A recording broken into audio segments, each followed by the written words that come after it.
sommes donc dans la période des Yamim Noraïm, selon l'expression, donc les jours redoutables, qui sont, comme chacun le sait, des jours de jugement qui vont de la période de Rosh Hashanah jusqu'à celle de Kippour, précédée du mois de Elul, pendant lequel, notamment dans la communauté séfarade, nous disons les slichot 30 jours. Tout le monde sait que le monde va être jugé. En effet, la Mishnah dans Rosh Hashanah nous rappelle que le monde est jugé à 4 reprises au cours de l'année et que le jour de Rosh Hashanah, c'est le moment pendant lequel, dit le texte, Kol ba'e olam ovrim lefanav kibne maron, littéralement ceux qui passent par le monde, donc tous les êtres vivants du monde, vont être jugés et ils vont passer devant Dieu, chacun son tour. Et la Mishnah emploie l'image de ces animaux qui sont comptés pour le Maaser Bema, c'est une autre histoire, et qui sont comptés évidemment chacun séparément pour que chacun passe à son tour et se retrouve dans cette situation dans laquelle Dieu, Hachem, lui-même est en train de le juger. En d'autres termes, on nous parle d'un jugement individuel. On pourrait également expliquer que dans ce jugement individuel, on nous signifie que l'homme se trouve face à Dieu, mais il se trouve seul face à Dieu. Il n'y a plus de parents, il n'y a plus d'amis, il n'y a plus de famille, il n'y a rien d'autre que l'homme lui-même. D'un autre côté, il est connu que Rosh Hashanah, premier Tishri, c'est en fait le 6e jour de la création du monde. Akadosh Baruch Hu a entamé la création du monde le 25 Elul, et le 6e jour sera le premier Tishri. C'est donc le jour anniversaire de la création de l'homme. Qu'est-ce qu'un anniversaire ? Il y a à cela plusieurs réponses. L'une d'entre elles, c'est qu'un anniversaire, c'est aussi le moment de faire le point. Une démarche a été entamée, de gré ou pas d'ailleurs. Quand arrive la date anniversaire du commencement de cette démarche, on est en droit de se demander, de faire le point pour savoir si cette démarche vaut la peine d'être poursuivie. En quelque sorte, c'est un petit peu ça qu'Hachem va faire le jour de Rosh Hashanah. Le paradoxe, c'est qu'on nous parle de jugement individuel d'un côté, mais on nous dit que c'est l'anniversaire de la création de l'homme, Adam, donc l'être humain, dans sa globalité. Donc on est à la fois dans une dimension individuelle, mais dans une dimension collective. Et cela, il faut absolument le définir. De quel type de jugement nous parle la Torah ? D'un jugement individuel, comme on l'avait compris à travers la Mishnah, ou d'un jugement collectif, puisque c'est la date anniversaire de la création de l'humanité. En effet, Rosh Hashanah est appelé Yom Hadin, jour du jugement. Qu'est-ce que c'est que Din ? Din, nous explique les Rachamim, donc la justice, c'est une valeur qui est figée. Voilà ce qu'est la justice. Juger quelqu'un, c'est définir si il correspond à ce qu'est la justice ou pas. Vous comprenez, quand un juge dans un tribunal juge un prévenu, il va définir par rapport à une loi qui est ce qu'elle est et qui ne bougera pas. Quelle est la situation de l'homme dans le contexte de cette loi? Où se situe-t-il par rapport à la loi? Voilà ce que c'est le din de Rosh Hashanah. La justice est ce qu'elle est, elle ne changera pas. Où se situe l'homme par rapport à cette justice? Yom Hadin, jour du jugement. Il est également connu que pendant Rosh Hashanah, les Juifs, dans leurs prières, vont revenir un nombre incalculable de fois sur l'affirmation que Dieu est Meler, qu'il est le roi.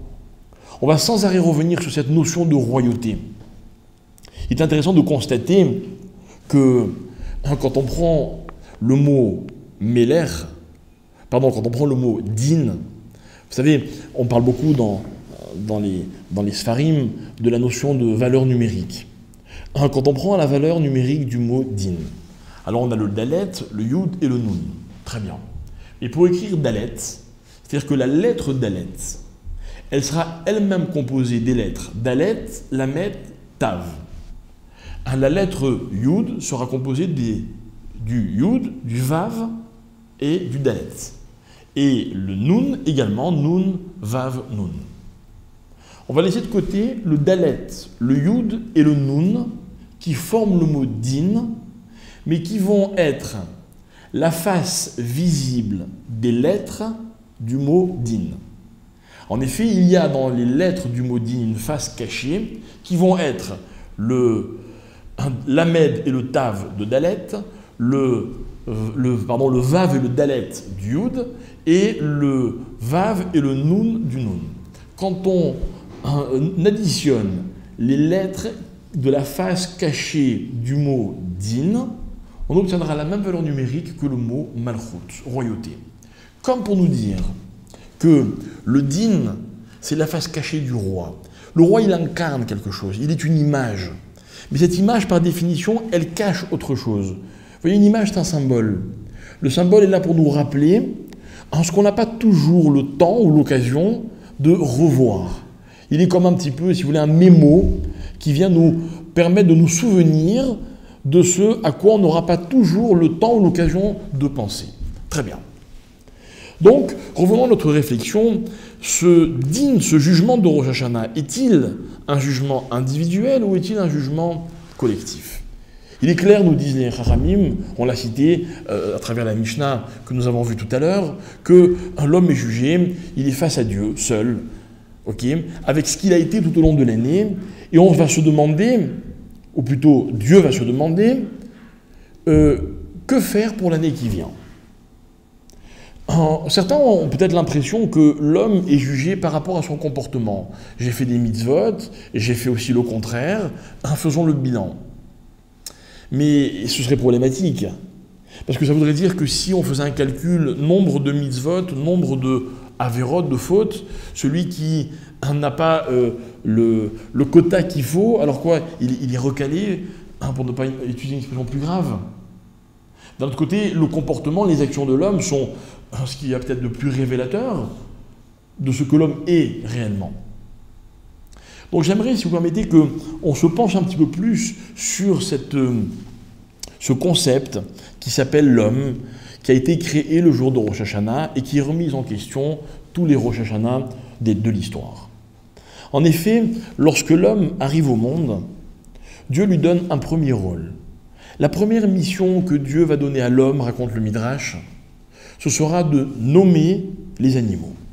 Alors on imagine la scène, Adam Arishon qui vient d'arriver, et puis qui est face à tous les animaux et qui dit ça c'est un lion, et puis ça c'est un singe, et puis ça c'est un perroquet, etc. etc. Grandiose, n'est-ce pas? Dieu ne pouvait pas lui-même nommer les animaux. Avait-il besoin de l'homme? S'agit-il d'un test? Quelle est cette démarche à laquelle Dieu invite Adam? Et nos Chachamim expliquent, et ils nous disent la chose suivante. Qu'est-ce qu'un nom? Le nom, c'est le terme qu'on emploie pour désigner ce dont on parle. On ne choisit pas un nom au hasard. Le nom désigne ce que l'on cite. En effet, il y a une logique dans le prénom, dans l'appellation. On remarquera par exemple qu'un objet peut être ce qu'il est et qu'on le nommera en fonction de l'utilisation qu'on choisira pour l'objet. Un objet peut servir à plusieurs choses. Moi, je vais l'utiliser pour une telle fonction, voilà comment je vais le nommer. Un autre l'utilisera différemment et le nommera donc différemment. En d'autres termes, le nom, c'est souvent l'expression de la définition de ce que j'ai nommé. Adam Arishon va nommer les animaux. Ça, c'est un lion. Si ça, c'est un lion, c'est pas autre chose qu'un lion. Et ça, c'est un singe. C'est pas autre chose que le singe. C'est-à-dire que je situe ce que je cite à l'intérieur d'une définition. qui reflète ce que la chose est réellement. Voilà ce que c'est qu'un homme. Mais ce qui est intéressant, c'est d'aller un petit peu plus loin, de comprendre que lorsque Adam Arishon va nommer tous les animaux, il va donc tous les définir, quel va être le résultat qu'il y a au bout de cette démarche? C'est que lorsque l'homme va devoir se nommer à lui-même, même si on ne le lui demande pas explicitement, alors l'homme, par voie de fait, c'est-à-dire le constat qui va s'imposer à lui, c'est que l'homme n'est pas le lion, l'homme n'est pas le singe, l'homme n'est pas le perroquet, l'homme n'est aucun des animaux qu'il a nommés, puisque les animaux ont été définis. Donc l'homme va se définir, j'ai envie de dire, par opposition à tout ce qui a été déjà défini, et l'homme va comprendre tout ce qu'il n'est pas. Et il est vrai que bien souvent dans la vie, quand on est dans l'impossibilité de définir de façon précise un concept, alors on le définit par opposition. Voilà ce qu'on n'est pas. Quel parent n'a pas un jour dit à ses enfants, chez nous, on n'est pas comme ça. Il faut comprendre après qu'est-ce qu'on est, mais c'est déjà beaucoup plus difficile à définir. On interdit à un enfant de fréquenter telle personne, parce qu'on ne veut pas que l'enfant ressemble à ceci, qu'il soit associé à cela. C'est la définition par opposition. Celle qui, quelque part, est un peu plus facile que la définition directe. L'homme va donc comprendre qu'il n'est pas ce qui a été défini au préalable. Première définition de l'homme, ce qu'il n'est pas. C'est vrai. C'est vrai que si l'homme n'avait pas défini ce qu'est un lion, il aurait peut-être des fois le comportement d'un lion. Si l'homme n'avait pas défini ce qu'est un singe, on aurait pu l'associer à cause de sa ressemblance au singe. Si l'homme n'avait pas défini ce qu'est un perroquet, peut-être que dans sa façon de parler, il serait comme un perroquet. Mais l'homme n'est ni ça, ni ça, ni ça, ni tout le reste. Il est donc l'homme. Ça veut donc dire que le jour de la création de l'homme, le miracle qui s'est produit, c'est qu'on a défini ce qu'était Adam. Voilà ce que c'est la création de l'humanité. Nos maîtres vont un petit peu plus loin et ils nous disent que l'homme va, tout au long de son histoire, véhiculer une image, ce qu'ils appellent notamment la Tsurat Adam. C'est-à-dire, voilà à quoi ressemble l'homme.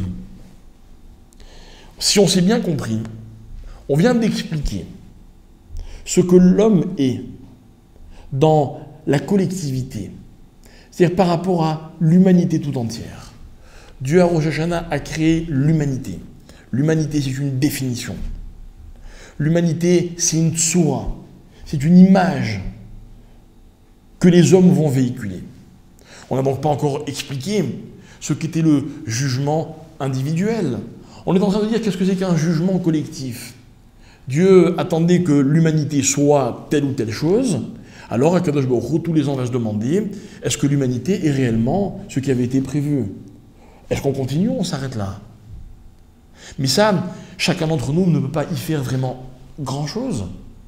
En effet, qui suis-je, moi, en tant qu'individu, par rapport à l'humanité et à ce projet magnifique qu'Akadosh Baruch Hu avait prévu? Pourtant, voilà que la Mishnah, toujours va dire dans un autre texte, dans Sanhedrin, elle va dire comme ça, attention, tout celui littéralement qui va perdre un individu, c'est comme s'il perdait un monde entier. C'est-à-dire celui qui cause la perte d'un individu. C'est comme s'il causait la perte de Olam Malé. Olam Malé, le monde plein. Vous voyez, la Mishnah n'a pas dit le monde entier, Kol HaOlam. La Mishnah continue, mais celui qui permet à une âme de vivre, c'est-à-dire à un individu, alors c'est comme s'il avait fait vivre Olam Malé, un monde plein. De quoi s'agit-il? Franchement, les individus sont-ils le monde entier? Ce ne serait pas un peu prétentieux? On est un peu prétentieux dans la Torah, c'est vrai.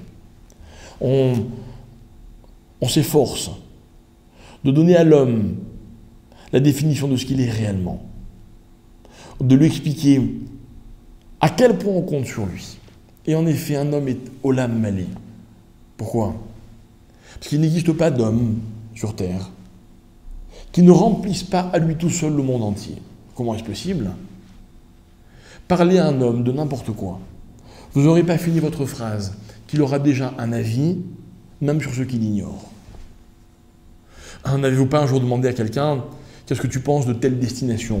Il n'y est jamais allé, mais il vous donnera son avis. « Oui, ça vaut la peine. Non, c'est nul, c'est bien. » Voilà qui est l'homme. L'homme est un regard unique sur le monde entier. L'homme de sa place est capable de remplir le monde. Mais attention, son avis n'est valable que s'il est vraiment homme. Et c'est quoi être vraiment homme? Et voilà où les Rachamim veulent nous amener. Être un homme, c'est ce qui compte. Peut-être que finalement, au-delà de la quantité de mitzvot ou de averot qu'on a commis tout au long de l'année, peut-être qu'au-delà de notre comportement, ce qui va déterminer le jugement de Dieu, c'est est-ce que les hommes sont vraiment des hommes ou pas? Voilà la vraie question. Alors, pour certains, dont je fais partie, il est clair que l'homme ne peut pas être l'homme sans la Torah. Mais j'ai envie de dire, pour d'autres, ce sera presque en second plan. Peut-être. En d'autres termes, ça revient au même.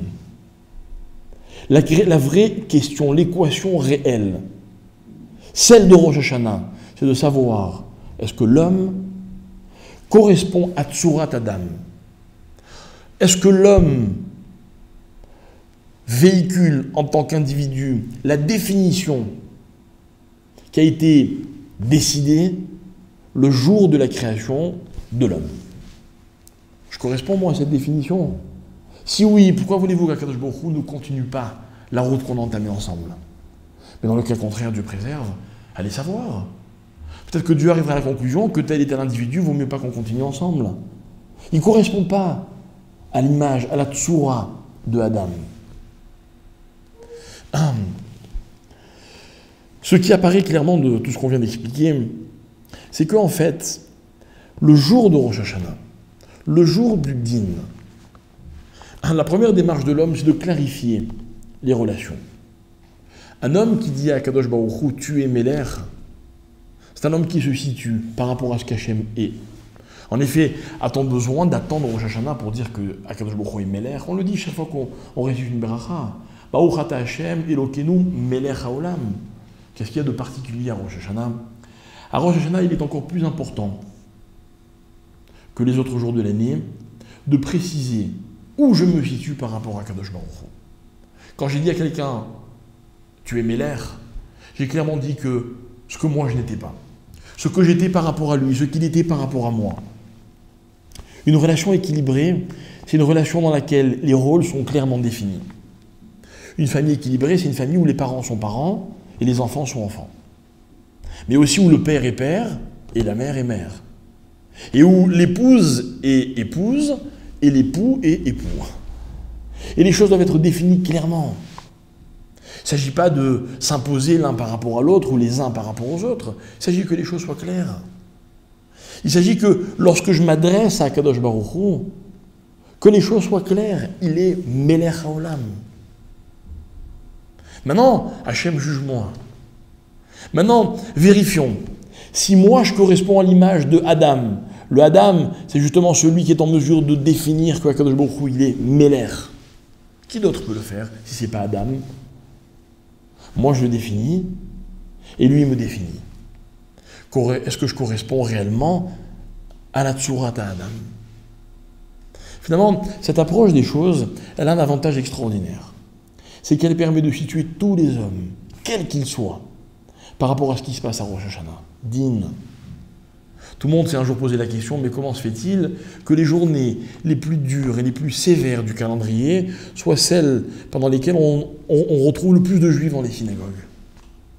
Pourquoi ils n'ont pas choisi d'autres moments plus sympathiques? Non, parce que ceux-là, ils ont quelque chose d'universel. Ceux-là, c'est ceux pendant lesquels tout le monde sait que Akadosh Baruch Hu s'adresse à l'homme par rapport à ce qu'il est. On a trop banalisé la question de savoir est-ce qu'un tel est un homme véritable ou pas. Mais c'est ça la vraie question. J'aimerais être jugé sur la définition de l'homme. Où est-ce que je me situe par rapport à cette définition-là? Voilà, si je peux me permettre, les enjeux de Rosh Hashanah. Quel va être le résultat de ce jugement?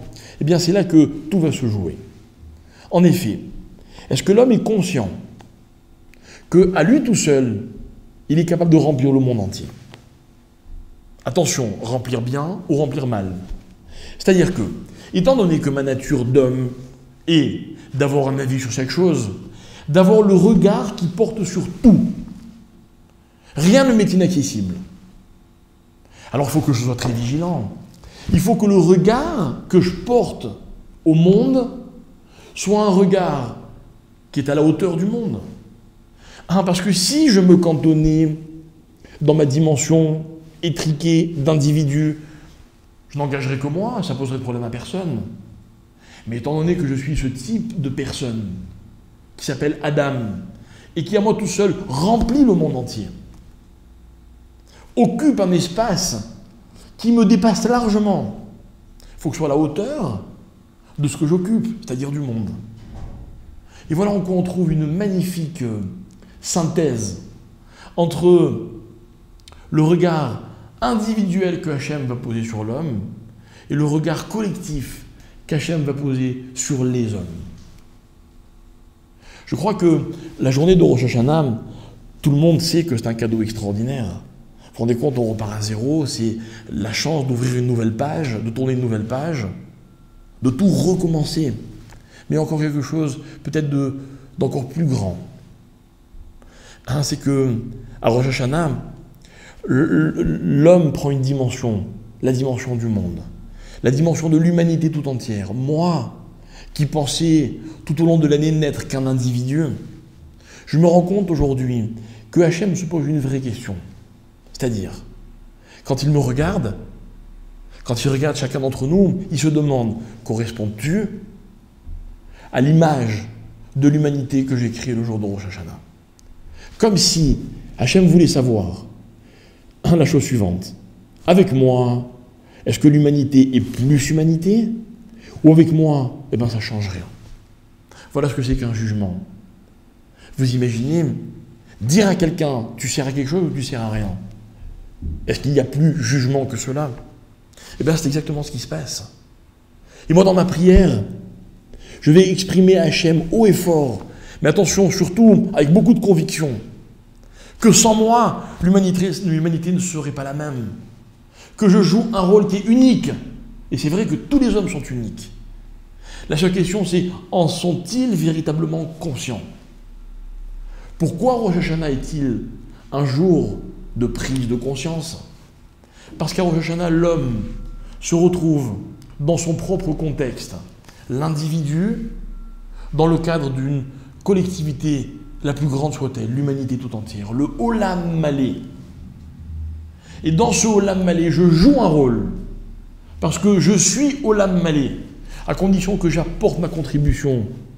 Apporter sa contribution, c'est pas changer le monde, c'est pas révolutionner les sociétés, c'est pas être un original, qui va découvrir ce que personne n'a jamais découvert. Apporter sa contribution, c'est de sa propre place, avec un regard juste, celui que seule la Torah peut m'aider à avoir un regard sur le monde qui est unique. Quand vous allez voir un rave, vous allez demander son regard sur la question que vous allez lui poser. Il n'a rien à voir avec cette question. C'est votre vie, pas la sienne. Mais justement, sa chorma, elle va éclairer votre vie, comme elle éclairait n'importe quel autre recoin du monde. Un monde plein, mais que lui va remplir encore plus. Et ça, c'est valable même quand on n'est pas un grand racham, même quand on est un simple juif, même un simple homme. Parce que c'est ça, la dimension que Hachem a donnée à l'homme, le jour de la création, c'est-à-dire le jour de Rosh Hashanah. C'est cette dimension qui est remise en question. Non, Akadosh Baruch Hu ne détruira jamais l'humanité. Comme dit la Gemara dans Tmura, En Atzibur Metim. C'est pas possible. Mais il va juste se demander si avec moi, l'humanité continuera d'être ce qu'il avait prévu qu'elle soit. Ou alors que sans moi, Chas v'Shalom, eh bien les choses seront ce qu'elles ont toujours été. À moi de définir, à moi de prouver que l'humanité a besoin de moi, que mon regard unique lui est indispensable. que je corresponds à cette idée qui s'appelle Tsurat Adam, qui est celle que Akadosh Baruch Hu attend de l'homme, une fonction qu'il se doit de remplir. La collectivité, c'est un problème. Mon problème, c'est l'individu que je suis. Est-ce que je me range dans cette collectivité? Est-ce que j'y ai ma place? Est-ce que j'y contribue? Est-ce qu'avec moi, elle est ce qu'elle n'aurait jamais été? C'est ce que je souhaite à tous les individus. Il n'y a pas de doute qu'une personne qui arriverait à répondre positivement à cette question, mais encore une fois, de façon honnête et en étant convaincu, eh bien son jugement Rosh Hashanah, il est gagné. Être jugé favorablement, c'est être jugé indispensable. C'est valable au sein d'une famille, c'est valable au sein d'une communauté, c'est valable au sein d'un peuple, c'est valable au sein de l'humanité tout entière. Ce sont les enjeux, entre autres, du jour de Rosh Hashanah. Que Kadosh Baruch Hu nous écrive à tous dans le livre de la vie, qu'il nous y signe le jour de Kippour, pour que, Bezrat Hashem, on puisse dans l'année qui vient encore mieux et encore plus le servir. Amen. Shana Tova.